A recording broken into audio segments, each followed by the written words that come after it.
If you ever wanted proof that nature can still outmatch civilization, this frozen expanse of northern Asia is where you'll find it.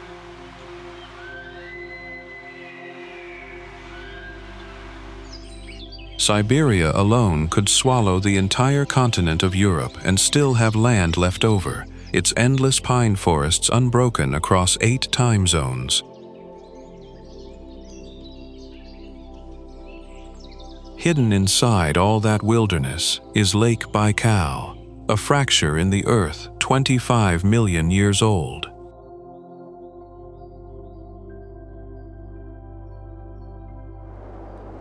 It holds more fresh water than every Great Lake in North America combined.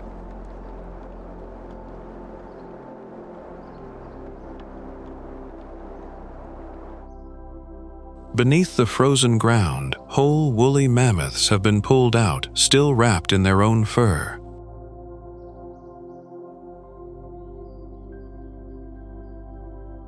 The permafrost around them never once thawed in tens of thousands of years.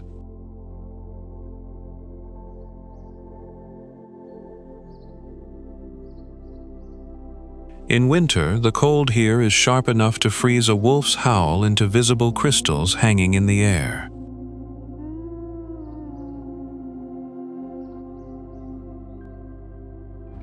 And yet through all of it runs the longest railway on Earth, carrying people across a landscape most of the world will never set foot on.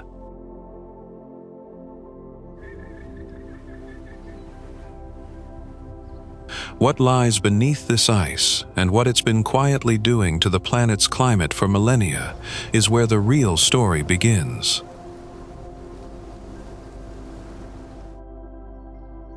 Somewhere in Central Asia, 4 countries share one mountain range without agreeing on where it truly begins.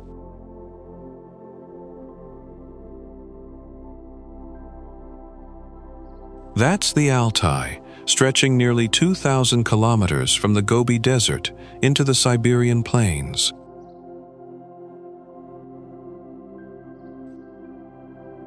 Its name comes from an old Turkic-Mongolian word meaning golden, and the ridges still glow that color at sunset.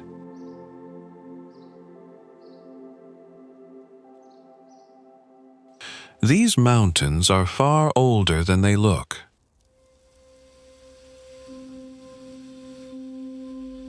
They first rose during a massive upthrust hundreds of millions of years ago, then slowly wore down into rolling plateaus.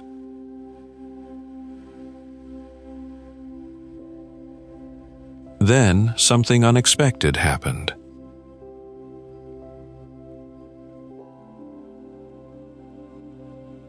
The same collision that pushed India into Asia and built the Himalayas reached this far north and lifted the Altai back up.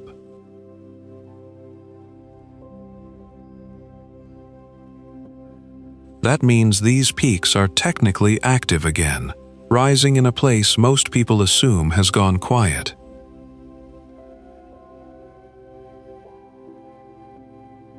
From its slopes, rivers split in 2 completely different directions.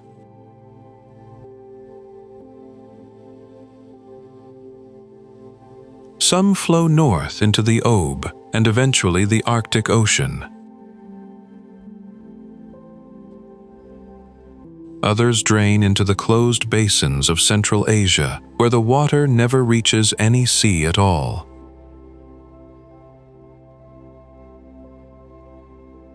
Russian explorers didn't reach this region in force until the 17th century, when Cossacks came upon Lake Teletskoye deep in the mountains.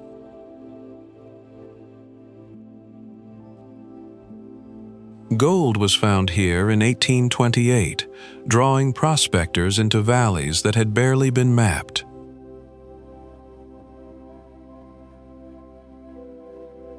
One cave in these mountains later turned out to hold something far older than any gold rush, evidence of a human species science hadn't known existed.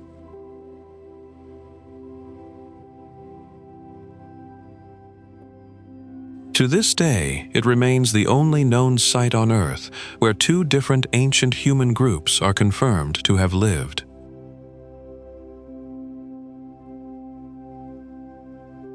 Now, before we move on to the next destination, here's a fun question for you. Siberia is best known for having which type of landscape?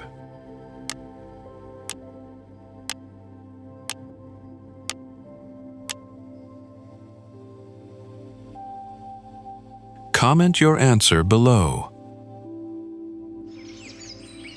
It formed 250 million years ago, when the largest volcanic eruption in Earth's history poured lava across this region for centuries.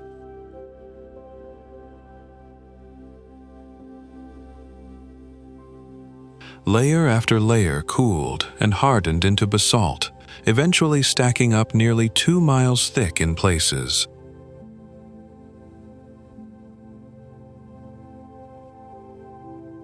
Over millions of years, rivers and glaciers carved that solid rock into deep canyons and flat-topped mountains, some walls dropping more than 700 meters straight down.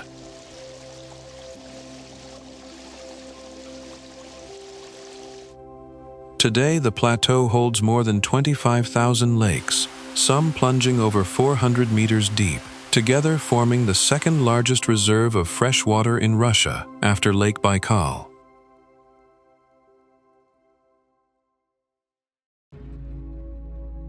Wherever the basalt breaks, water tends to fall, and Putorana holds the greatest concentration of waterfalls anywhere in the country.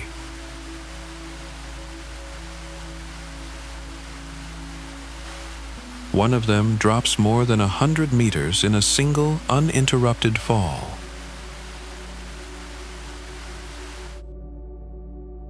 There are no roads leading in, and the only way to reach the plateau is by helicopter or boat, starting from the industrial city of Norilsk.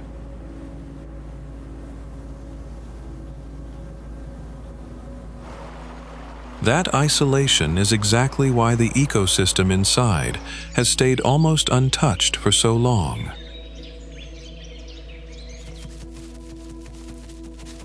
Each year, hundreds of thousands of wild reindeer cross the plateau, following one of the largest migration routes left on Earth. In 2010, UNESCO recognized the entire region as a World Heritage Site, calling it one of the last truly wild places in Siberia.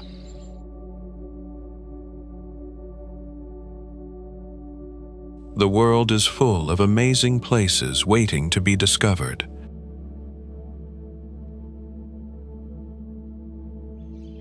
Subscribe and let's explore them together.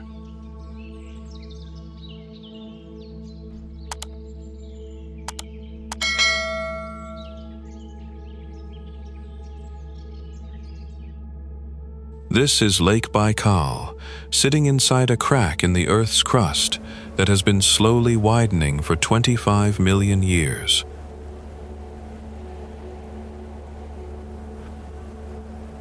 Nothing else alive today holds that record.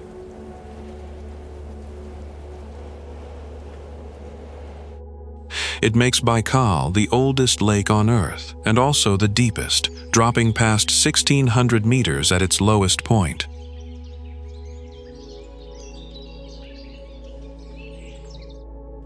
All that depth adds up to something almost impossible to picture.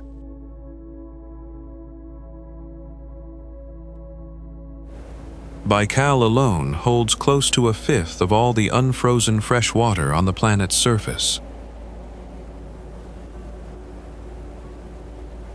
The water is strangely clear too, clear enough in places to see straight down more than 30 meters.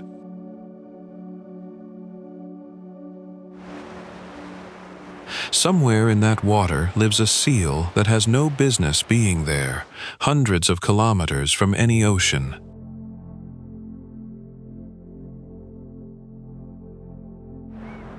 Nobody fully agrees on how the Nerpa got into Baikal in the first place, and it remains the only seal species on Earth that lives exclusively in fresh water.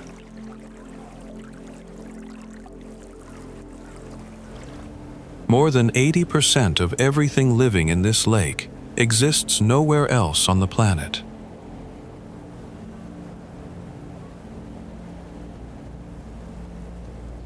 Every winter, the surface freezes into ice, thick enough for trucks to drive straight across.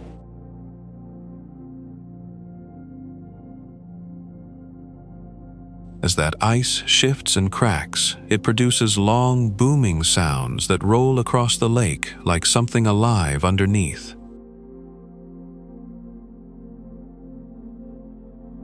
In some places, methane rises slowly from the lake floor and gets trapped just before reaching the surface.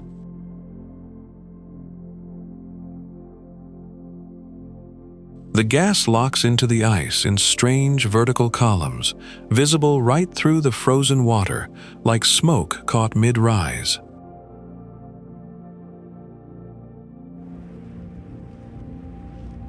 Out near the center sits Olkhon Island, considered sacred by the region's indigenous people for generations.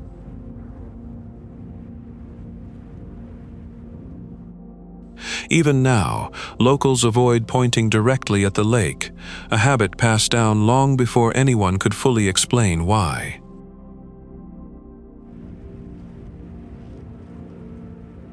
If you enjoyed this journey, you can support the channel with a small coffee here's.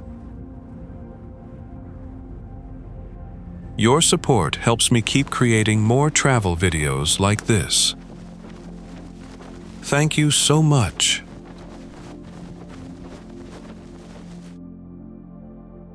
On top of this island sits a white tower built entirely by volunteers who came from across the world.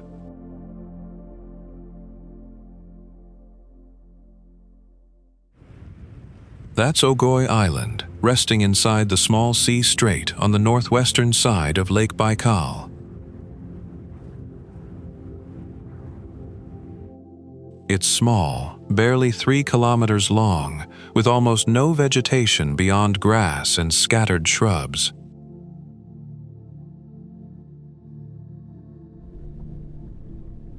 Nobody has ever lived here permanently. That emptiness is part of why the island was chosen for what would eventually rise at its highest point.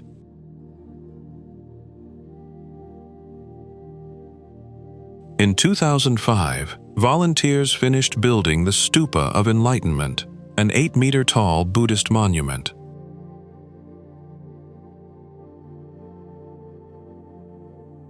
Inside it, builders sealed away something unusual, over 2.5 tons of sacred relics and offerings.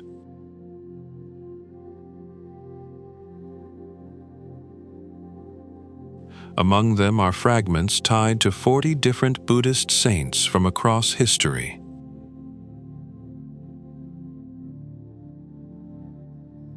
The island's shape adds its own layer of meaning.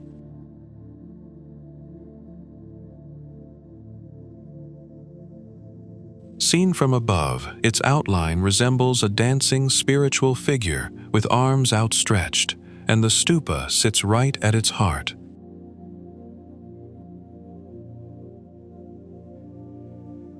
Visitors who make the walk are told to circle the stupa in silence, always an odd number of times.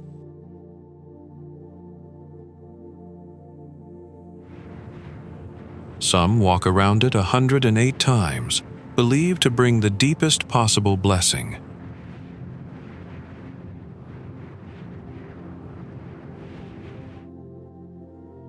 At the island's southern tip, a quartz cliff juts out sharply, shaped uncannily like the head of a dragon.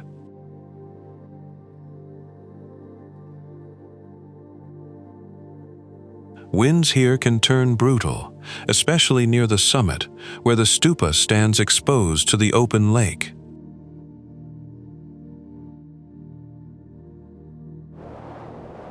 Even so, pilgrims and travelers keep arriving, drawn by a place many still describe as impossible to fully put into words.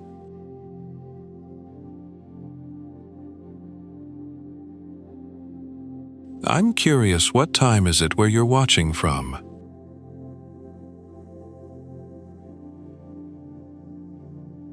And which country are you joining me from today?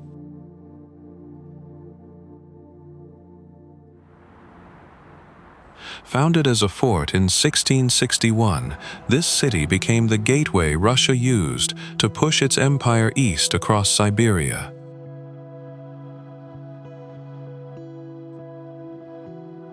That's Irkutsk, and for a long time, it was as far as the Russian Empire's ambition could comfortably reach. Traders and Cossacks used it as their base for expeditions further into Kamchatka and eventually Alaska. Then, in 1825, an uprising in St. Petersburg changed the city's identity completely.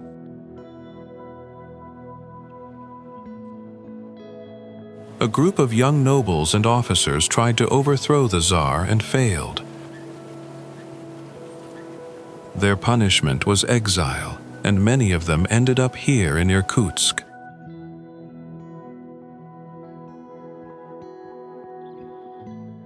They brought their libraries, their European tastes, and their habits of St. Petersburg society with them. Within a generation, the city built theaters, schools, and elegant wooden mansions that had no business existing this far from Europe.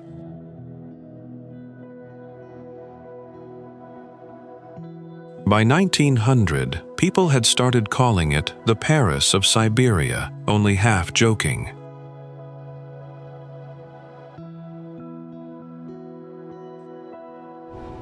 The railway reached Irkutsk in 1898, connecting a city once considered the edge of the world to the rest of the continent.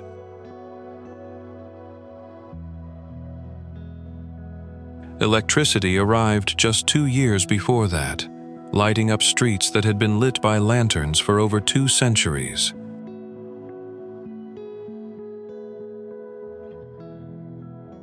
Even the city's official symbol carries a strange history of its own.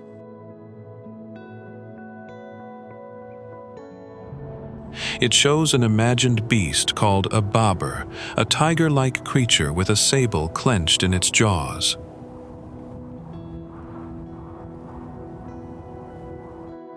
Nobody agrees anymore on exactly what animal the original design was even supposed to represent.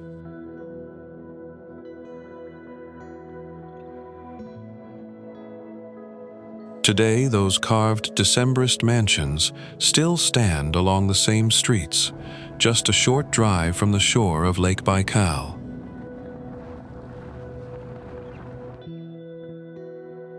People sometimes call this whole park the Russian Yosemite, and once you see the jagged peaks, it's easy to understand why.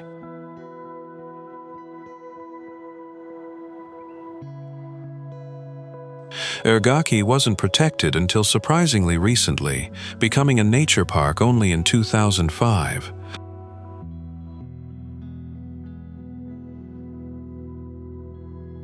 Today it spans well over 2,000 square kilometers of granite peaks, alpine lakes, and dense taiga.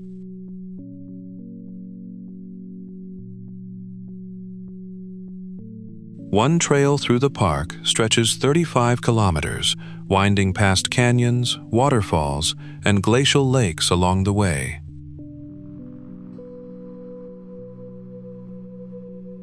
Most hikers need 3 to 5 days just to complete it.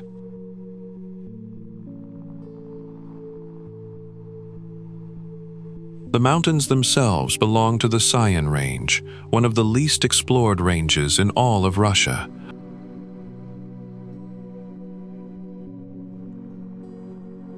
Local legend claims these peaks were once a favorite gathering place for ancient spirits.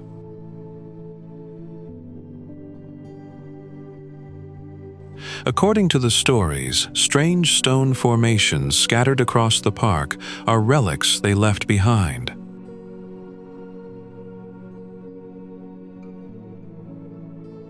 One ridge is shaped so precisely like a sleeping figure that locals named it the Siberian Sphinx.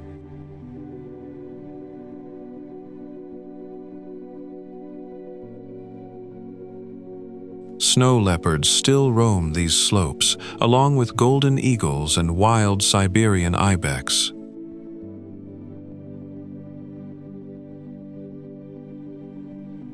Even now, about a quarter of the park stays completely closed to visitors, protected and left undisturbed.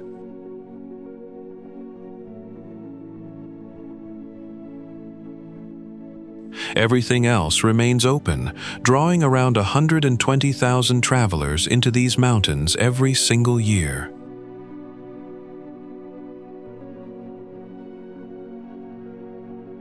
A city that didn't exist in 1892 became one of the fastest-growing cities on the planet within just a few decades.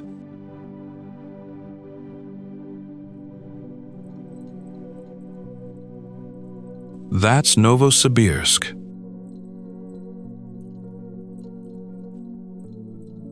Its entire story starts with a single railway bridge.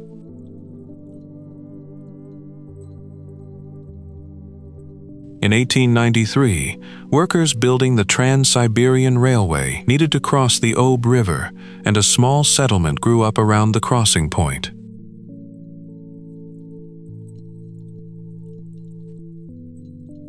Back then, it was called Novonikolayevsk, a camp that wasn't even meant to last.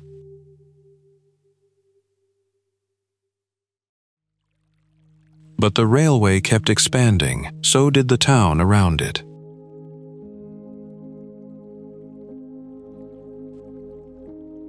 Within 20 years, the population had already climbed past 80,000 people, an explosive pace for a settlement that young.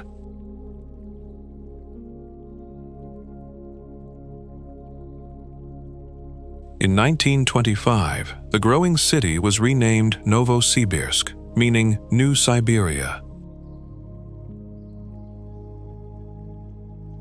During Stalin's industrialization drive, it turned into one of the Soviet Union's key manufacturing centers almost overnight. Then World War II accelerated everything again.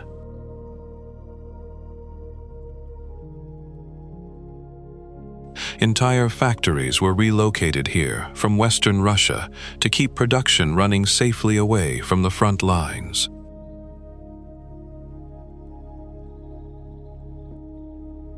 By the time Novosibirsk reached 1 million residents, it had grown faster than almost any city in modern history. That milestone still holds a place in the Guinness Book of Records.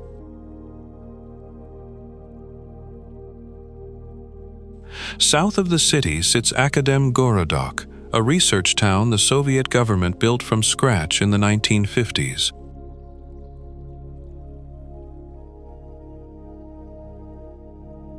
It now houses one of the largest clusters of scientific institutes found anywhere outside Moscow and St. Petersburg.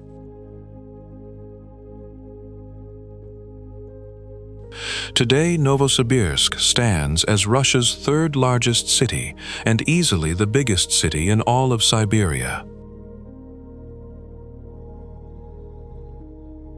Every part of that story still traces back to one railway crossing over the Ob.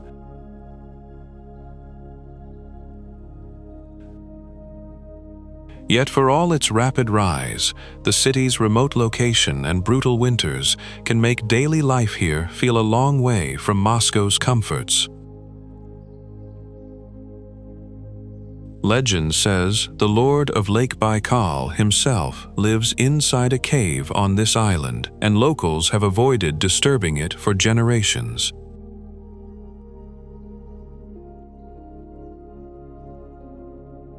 That cave sits inside Shaman Rock, the most sacred landmark on Olkhon Island. For centuries, this rock has been treated as one of the spiritual centers of shamanism in the entire northern hemisphere.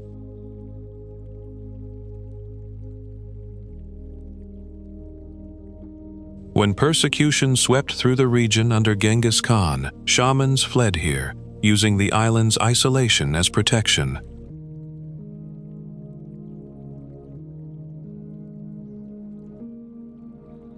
Later, as Buddhism spread through the area, it became a refuge again, this time for shamans avoiding a different kind of pressure.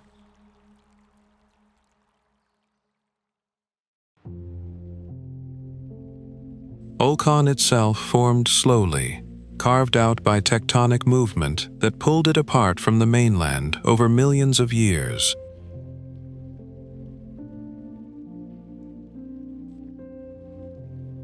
Today, it's the largest island on Baikal and one of the largest lake-bound islands anywhere on Earth.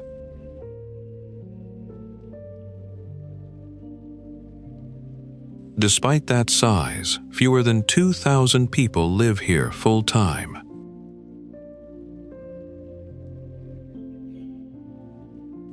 Most are Buryat, the region's indigenous people, whose ancestors have called the island home for thousands of years.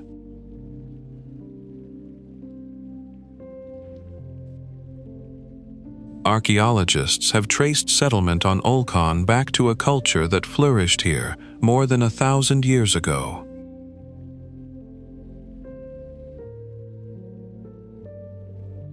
The island's terrain shifts fast, from dry open steppe to dense pine forest within a short drive.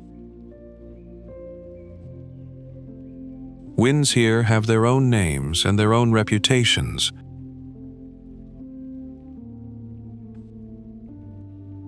One of them can reach speeds strong enough to sink small boats without warning.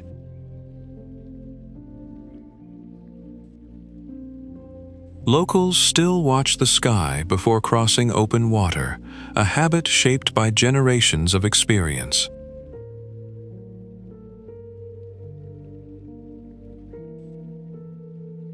Out toward Shaman Rock, offerings and prayer ribbons still appear on the cliffs today, left by people who came a long way to leave them.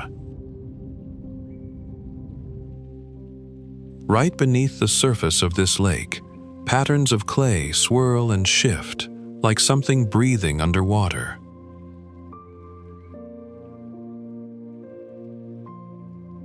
That's Geyser Lake, tucked into the mountains of the Altai Republic near the village of Aktesh, barely 30 meters wide.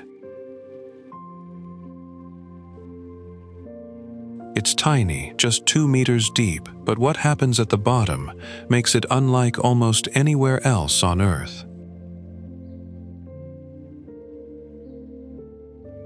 Thermal springs constantly push blue clay up from below, forming shifting circles that never look the same twice.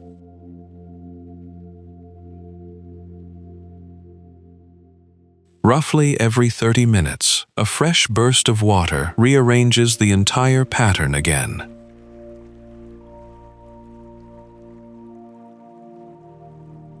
Because those springs never stop flowing, the lake never freezes, even through brutal Siberian winters.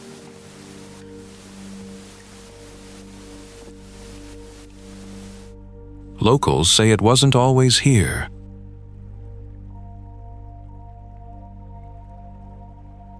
Most believe the lake appeared suddenly after a powerful earthquake struck the region back in 2003.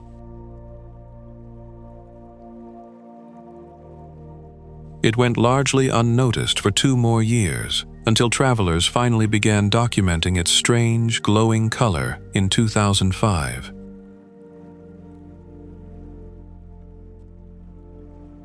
The water itself sits close to the Chuya Highway, barely 500 meters off the road.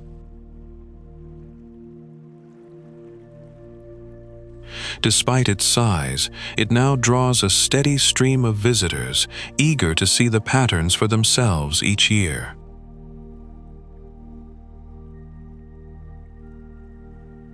Would you rather visit Geyser Lake in summer or winter?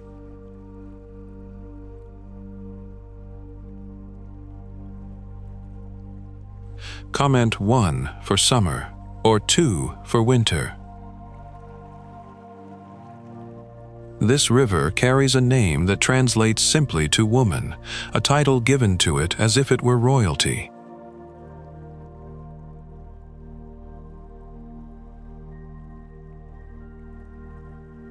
That's the Katun, flowing straight from the glaciers of Belukha, the tallest peak in all of Siberia.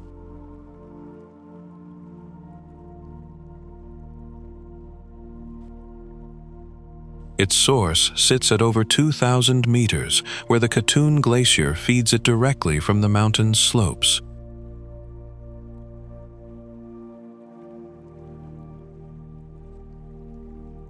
Nearly 700 kilometers long, the river almost circles Belukha entirely before finally breaking north.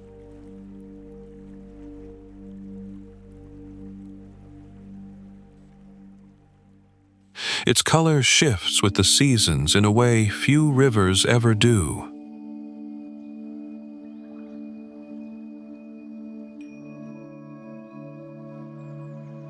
In spring and summer, glacial melt turns it a cloudy, milky gray.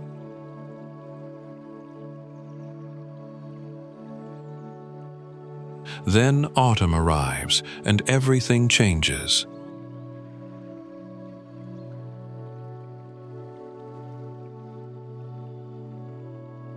Meltwater slows, and the Katun clears into a bright turquoise, tinted by fine mineral sediment carried down from the mountains.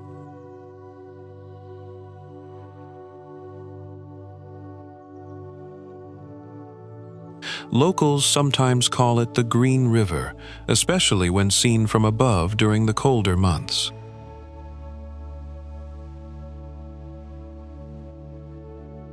Around 15,000 years ago, this river carried something far more violent than glacial melt.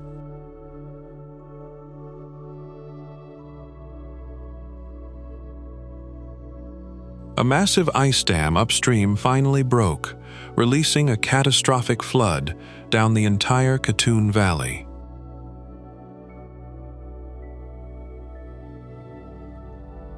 Scientists have compared its scale to the Missoula floods, one of the largest known floods in North American history.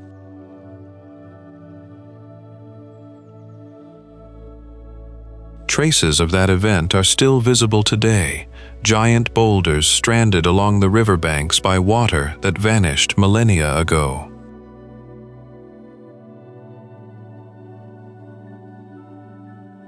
Eventually, the Katun meets the Bia River near the town of Bisk, and together they form the Ob.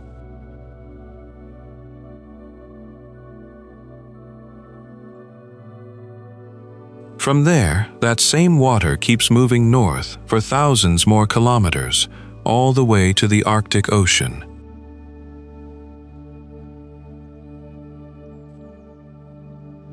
We gather info from many sources.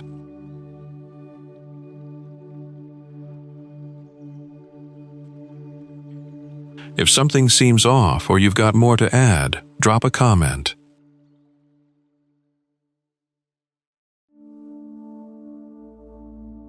Look at a Russian 10-ruble note from the 1990s, and there's a small wooden chapel sitting on a hilltop in the corner of it.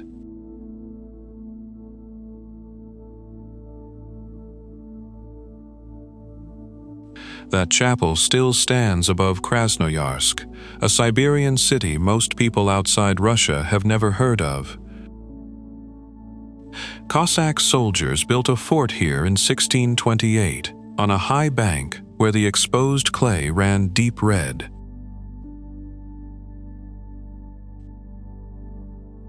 They called it Krasny Yar, meaning Red Riverbank, and the name eventually became the city's own.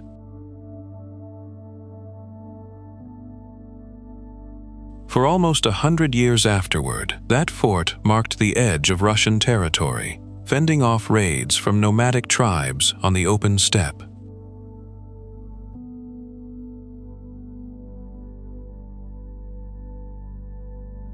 The Yenisei River splits the city cleanly in two, and something strange happens to it here. Even at 50 degrees below zero, this stretch of river simply refuses to freeze.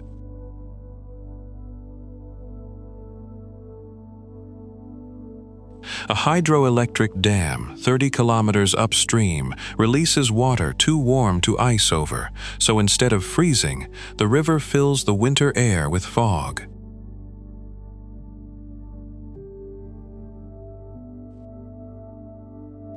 Everything about the city shifted again when the railway finally arrived in 1895.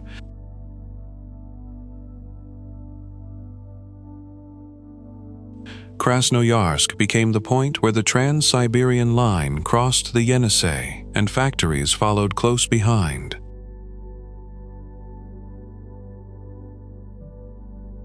Just south of the city, though, the landscape turned strange in a different way. Massive stone pillars rise straight out of the taiga, some more than 100 meters tall.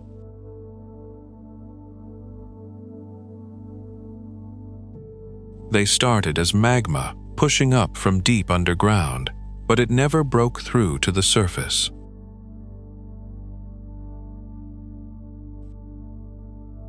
Instead, it cooled in place, and millions of years of wind and rain wore away everything softer around it.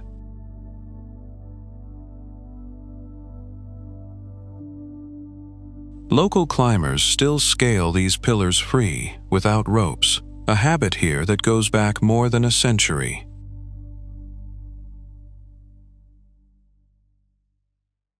Long before it had asphalt, this road was already carrying merchants across Central Asia.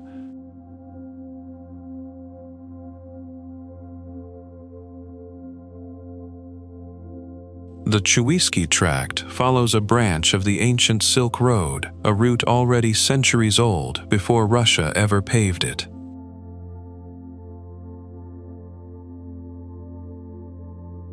Today, it stretches over 600 kilometers, connecting Siberia directly to the Mongolian border.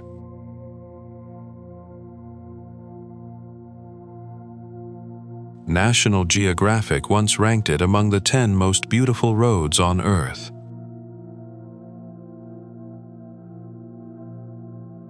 The route climbs through two major mountain passes, Seminsky and Chiketaman, each one changing the landscape completely. Building it wasn't easy, and much of the early 20th century construction relied on forced prison labor cutting through solid rock.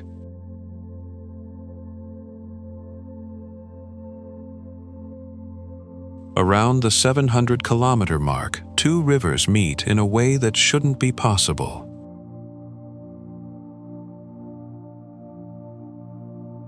The Chuya and the Katun run side by side for a stretch, their waters visibly different colors, refusing to blend.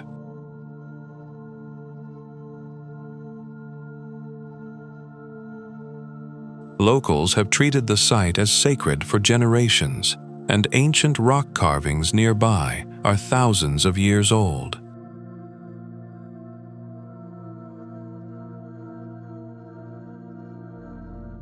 Some of the burial mounds scattered along this route stayed frozen shut by permafrost for over 2,000 years.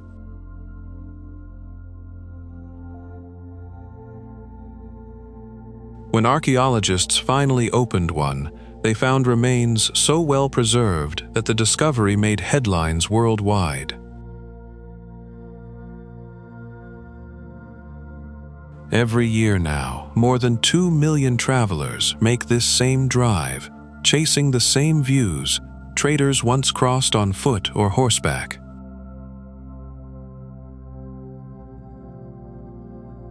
For decades, most of this mountain range was completely off-limits, sealed shut by Soviet order since 1944.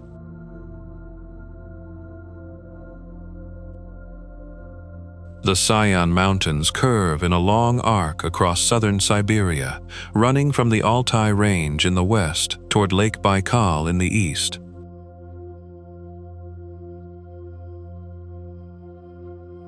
Before Russia expanded this far, the range itself was the border, separating Mongolian territory from Russian land.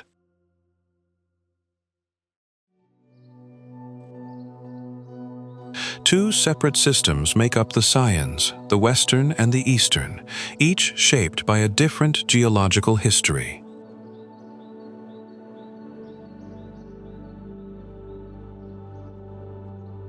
They meet near the center in a tangle of peaks, where the land finally climbs above 3,000 meters.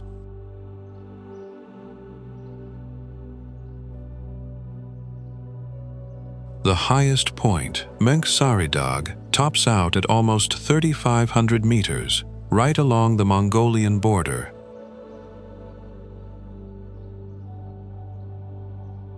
Small mountain streams gather somewhere in these peaks to form the Yenisei, one of Siberia's largest rivers.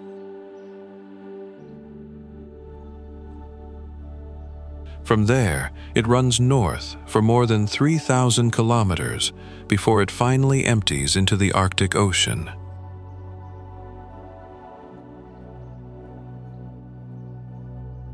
Inside the western Sayan sits a smaller range called Ergaki, now protected as a nature park.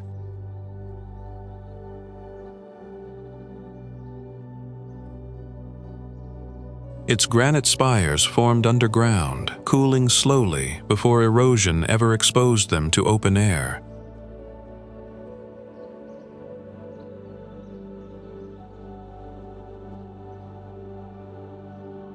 Some of the best powder skiing in Russia sits directly on top of an old iron mine.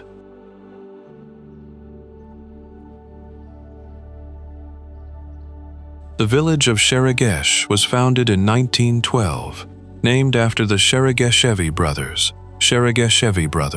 who discovered iron ore in these hills.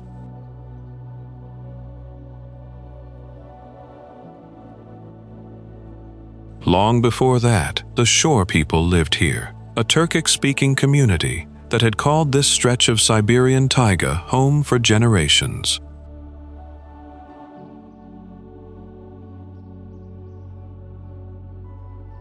Skiing came much later than mining did.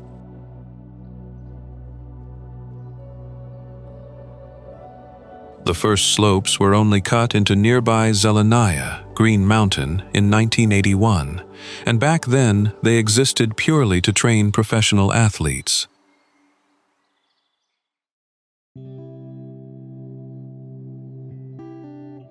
For the next 2 decades, almost nobody outside Siberia had heard the name Sheregesh.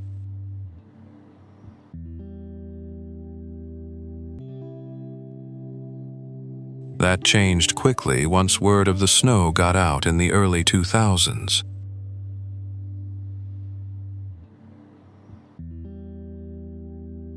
Three separate mountain ranges nearly encircle the resort, trapping moisture and dumping it as dry, fine powder.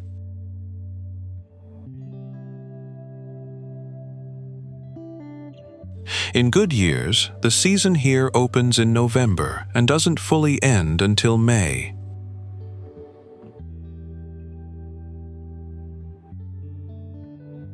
Sheregesh is now the largest ski resort in Siberia, pulling in millions of visitors a year.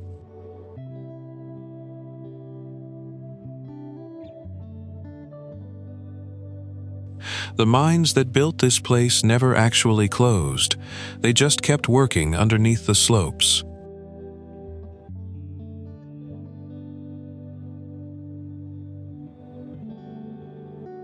A few years ago, that collision came to the surface almost literally.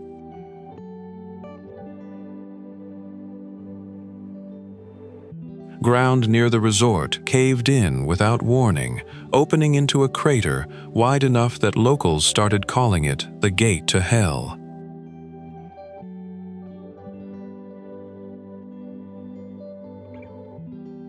It's still there today, just off the mountain most people came to ski.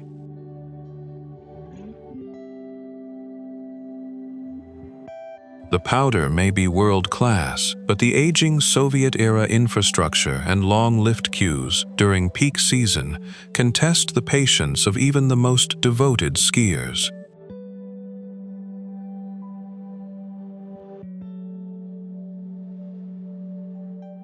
There's a village in this region where a bowl of soup can freeze solid before it even reaches the table.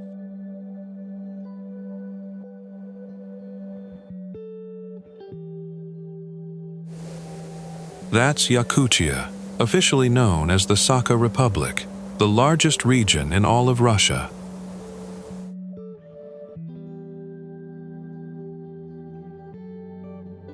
It's massive, stretching over 3 million square kilometers while holding fewer than 1 million people.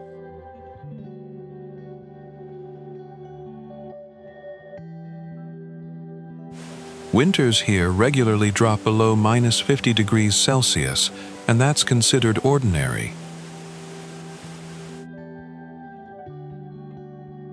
The village of Oymyakon takes it even further, holding the record for the coldest inhabited place on Earth outside Antarctica.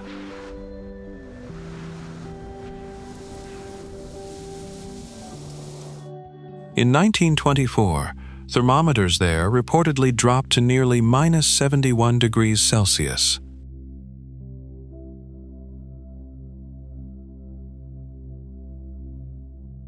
Surrounding mountains trap cold air directly over the village, letting it settle like water pooling in a bowl.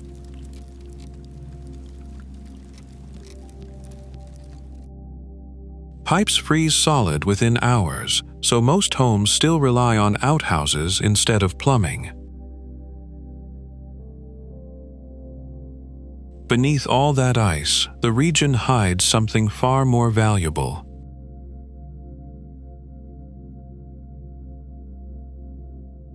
Yakutia produces roughly 1/5 of the world's rough diamonds, mined from deposits buried deep in the permafrost.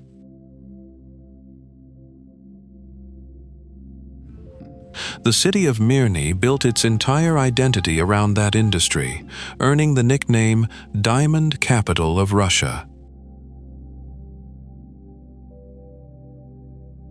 Even the road connecting Yakutsk to Oymyakon carries a heavy legacy, built decades ago under brutal Soviet-era conditions.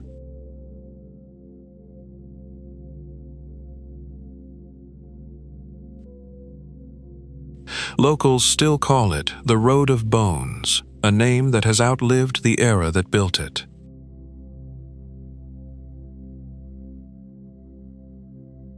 And yet every winter, travelers still make the journey out here, just to stand in the cold and feel exactly how extreme it gets. There's a wide open valley in the Altai where the ground still remembers a flood that vanished 15,000 years ago.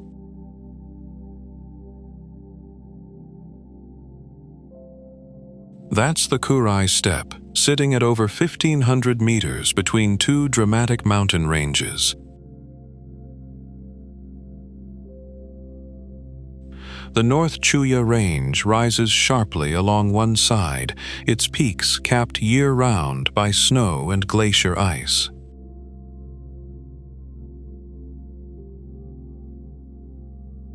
On the other side, the Kurai Ridge closes off the valley, forming a natural bowl between the two.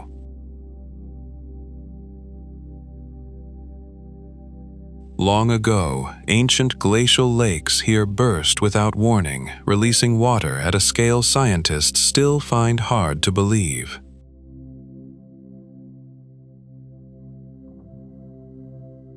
The peak flow reportedly reached 18 million cubic meters per second.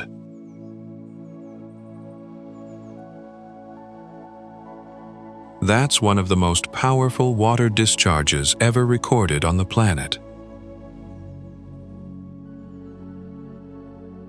The flood left behind giant ripples across the valley floor, ridges of earth so massive they're barely visible from the ground. From the air, though, they stretch out clearly, like waves frozen mid-motion. The steppe itself sits inside an active fault zone, part of the same tectonic system still shaping the Altai today. In 2003, a major earthquake struck this exact region, one of the strongest ever recorded here. Winters push temperatures down toward -30 degrees, sometimes colder, with permafrost lingering just beneath the surface. Despite the harsh climate, this valley has become a gateway for climbers and adventurers heading deeper into the mountains. Locally, this lake carries a name that translates simply to Golden Lake.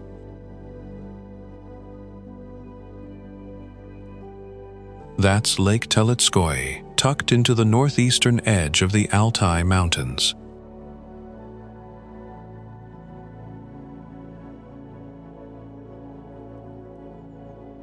People often call it Baikal's younger sibling, and the comparison isn't far off.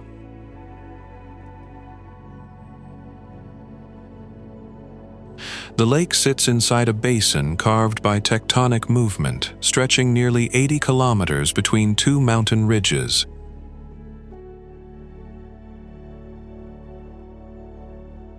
At its deepest point, it drops past 300 meters, making it one of the deepest lakes in all of Russia.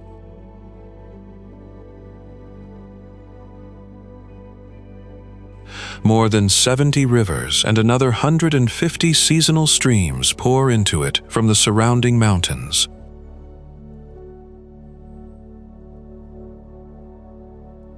Only one river ever leaves.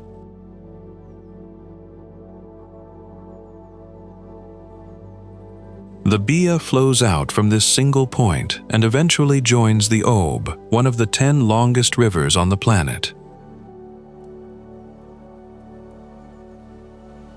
Along the shoreline, dense stands of cedar and fir crowd right up to the water's edge.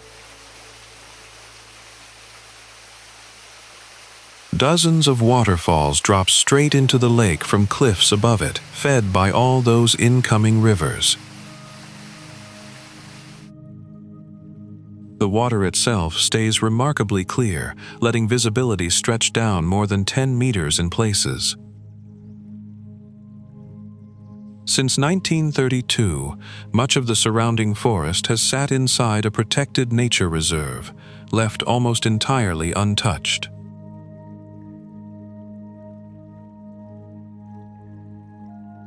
In 1998, UNESCO folded the lake into its Golden Mountains of Altai World Heritage listing.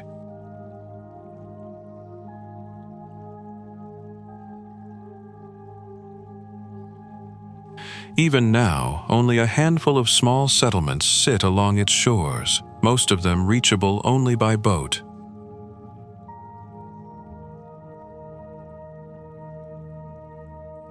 Beyond those villages, the lake stretches on for miles with nothing but water, cliffs, and forest in every direction.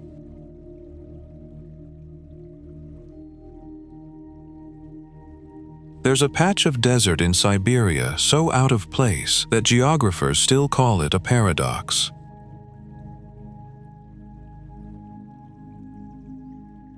That's the Chara Sands, a stretch of shifting dunes surrounded by glaciers, taiga, and frozen lakes.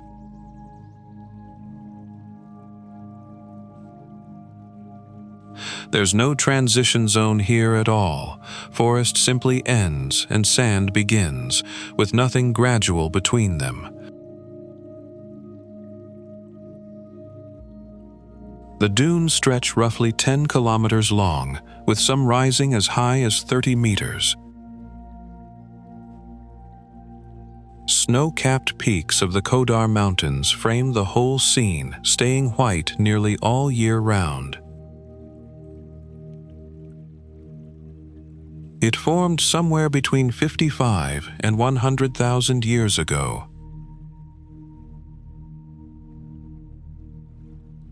Back then, glacial meltwater filled an entire basin here, leaving behind a delta of loose sand and silt.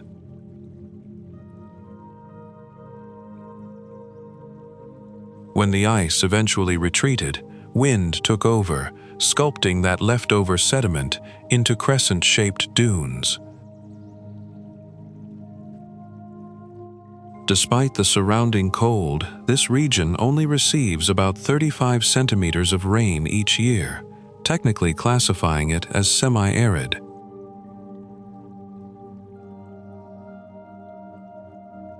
Winter, strangely, is considered the easiest time to visit. Rivers that normally separate the dunes from nearby villages freeze solid enough to support the weight of a car.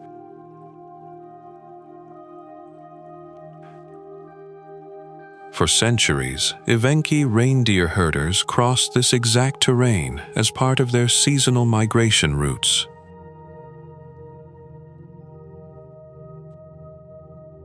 It wasn't until Soviet railway construction reached the region in the 1970s that outsiders began exploring it more closely.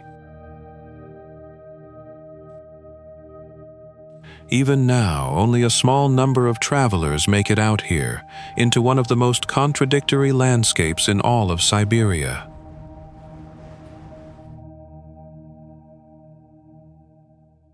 Ak-kem means white water, and the name comes straight from the river that carved this valley.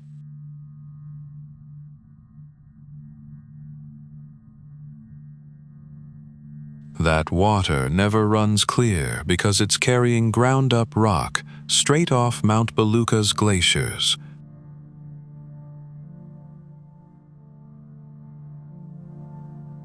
The valley leads to a lake at the base of Belukha's northern wall, though calling it one lake isn't quite accurate.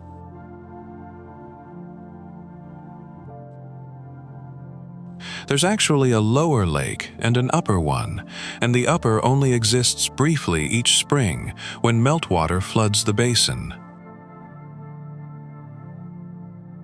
Locals call it a pulsating lake because some years it barely appears at all.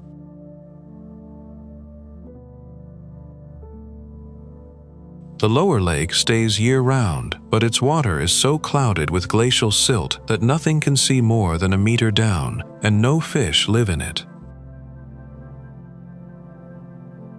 Above it all stands Belukha itself, the highest mountain in Siberia, its twin peaks catching light long after the valley below goes dark.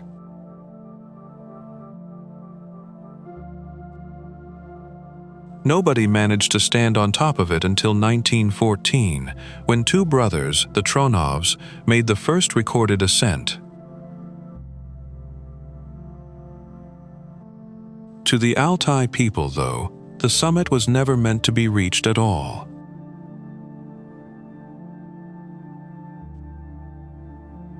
Belukha is considered the dwelling place of the gods, and climbers are asked to leave iron objects behind and keep quiet on its slopes.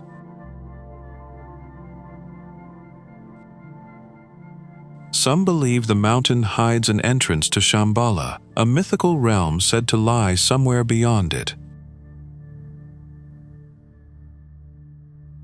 That belief pulled in a Russian painter, Nicholas Roerich, who spent years painting Belukha and searching for signs of it. Turquoise doesn't happen by accident in a lake this high up.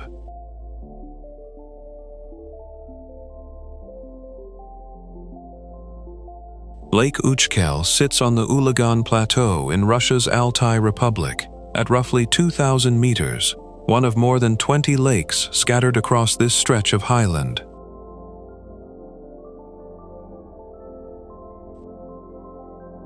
Getting here means climbing out of the Chuya Valley and onto a plateau that shifts, almost without warning, from pine forest into open tundra.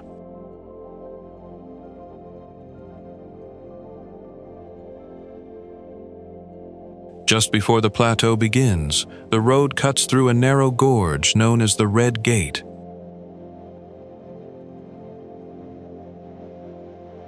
The rocks there run red because of cinnabar, the same mineral that once drew Soviet-era mercury miners to the area.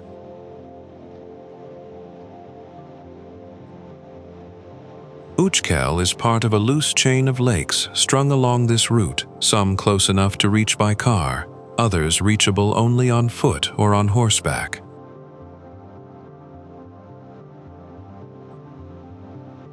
Cedar and larch crowd the lower slopes around the water, thinning out as the ground climbs higher.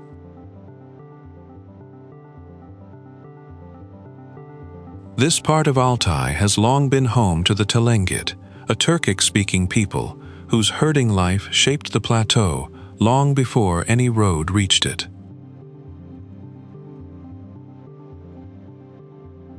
Few travelers make it this far into the Ulagan district, and most who do keep moving, heading toward Katun Pass beyond it.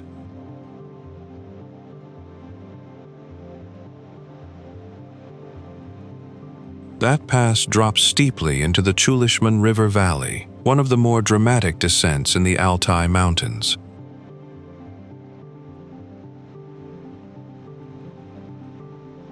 Uchkel stays quiet by comparison, tucked into the highland well off that route.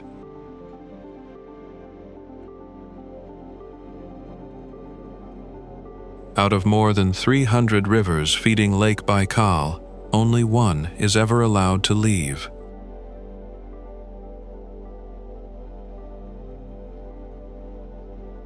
That's the Angara River, the lake's single outflow, stretching nearly 1,800 kilometers before it's done.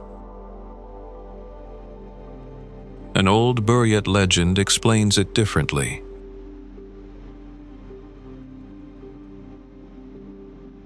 According to the story, Baikal was a powerful old man, and Angara was his daughter, desperate to escape toward a lover far away.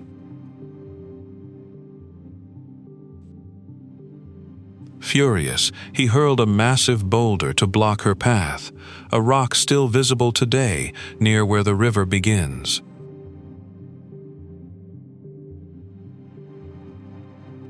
She broke through anyway, and the story says that's why the Angara flows so fast even now.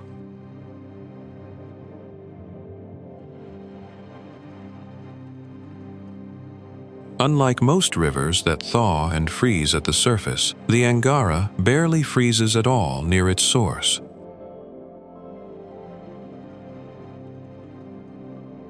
Warm water from deep inside Baikal keeps that stretch flowing even through the harshest winters.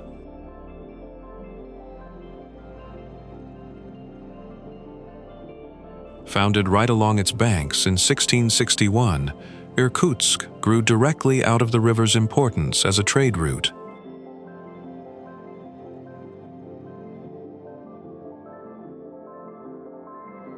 In 1956, Soviet engineers built the first hydroelectric dam across the Angara, permanently reshaping the water level of Baikal itself.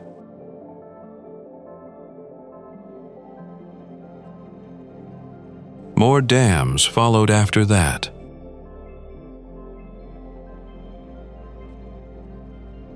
Today, the river eventually joins the Yenisei, one of the longest rivers on Earth, continuing north toward the Arctic Ocean.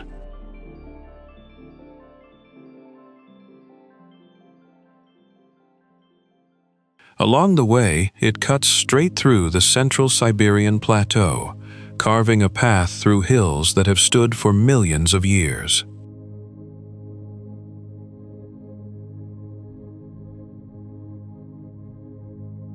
Everything about the Angara still traces back to that single, defiant break from the lake it left behind.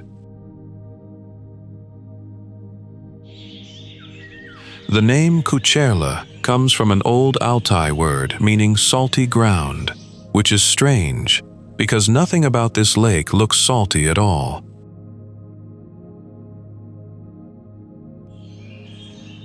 Its water runs a cloudy turquoise, colored by fine rock dust ground down by glaciers overhead.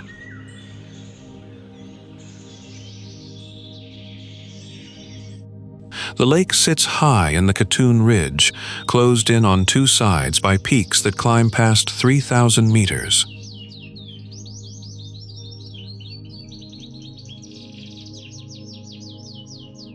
It wasn't always here, though.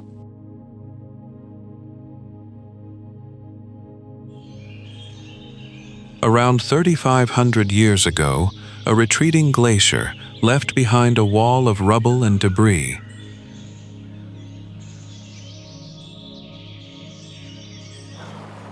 That wall dammed the Kucherlin River, and the water backed up behind it until a lake formed.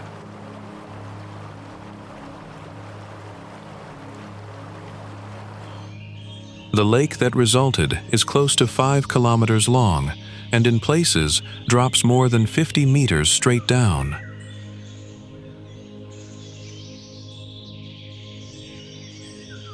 On a ledge above it, at 2,300 meters, another lake feeds into it, one locals simply call Blue Lake.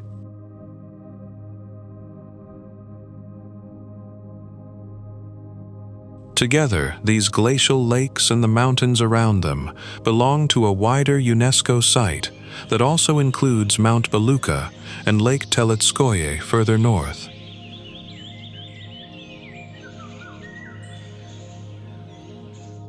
Despite the cold and the altitude, Kucherlin still holds fish, grayling that have adapted to water this close to ice.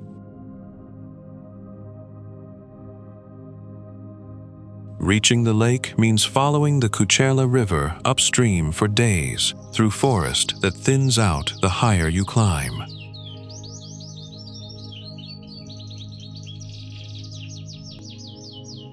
Alpine meadows take over where the trees stop, and then it's just rock and scattered snow until the shoreline appears. The color shifts through the day, changing with the light and the amount of glacial melt feeding in from above.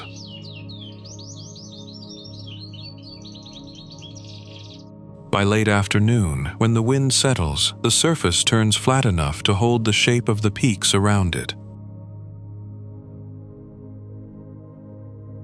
Winter here can last 8 months, and for most of that time, the rivers disappear under solid ice.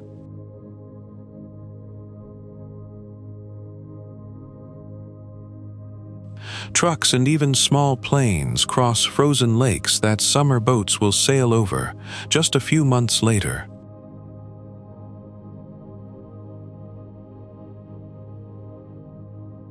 Villages along the railway still time their supply runs to the freeze, not the calendar.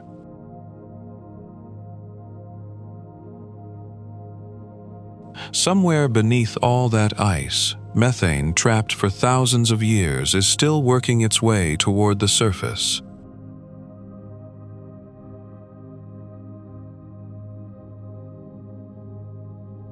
And every spring, for a few short weeks, the whole frozen expanse turns green before the cold comes back for it.